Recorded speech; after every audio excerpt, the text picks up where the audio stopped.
Hi, Mairi here from Change Is Always Possible, squinting a bit because the sun is out, hurrah! It's very lovely. Anyway, I wanted to talk about my Stress Less Effective EFT for Self-Help course. And this course is designed to teach you how to use EFT, which stands for Emotional Freedom Technique, or you may know it or heard of it as tapping. And what I want to do is be able to teach people to use it really effectively in their own lives to help themselves. I'm aware that quite a lot of people now know about it and they've watched some videos online, and whilst that may be helpful, they're generally very generic.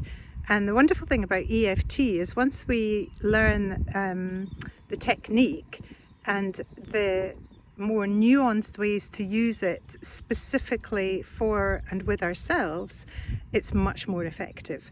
And that's what I want to teach people.